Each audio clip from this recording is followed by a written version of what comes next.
Mentalism, developing mind-reading techniques and magic tricks like a pro. Written by Jeecks. Narrated by Greene.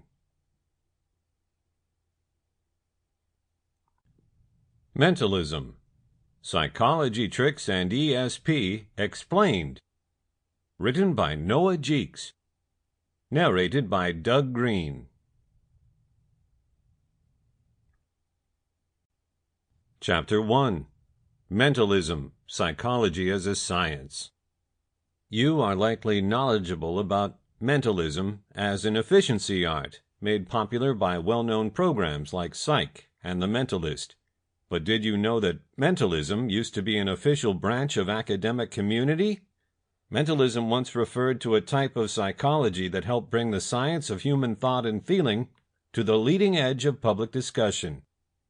Discover more about how mentalism helped form the foundations of psychology and how it came to mean a much different thing entirely, although its ideas are now being reviewed. Mentalism as early psychology.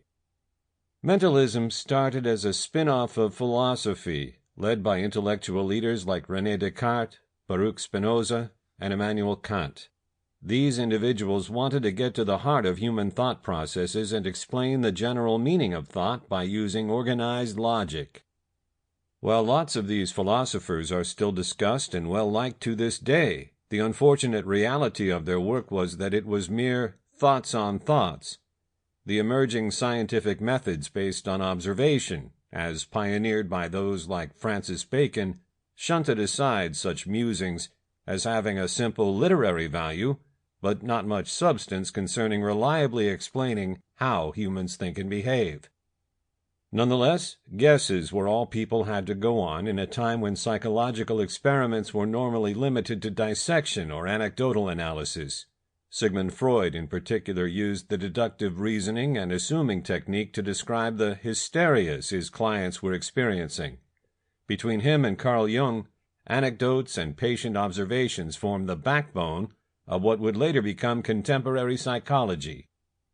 This method was called mentalism psychology simply because it concentrated on how human thought patterns and processes translated into behavior and mental phenomenon. Later American psychologists like William James carried on this legacy. Enter behaviorism. Around the early 1900s, academics and psychologists started to turn away from mentalism psychology because it was based on guesses, loose hypotheses, and subjective musings.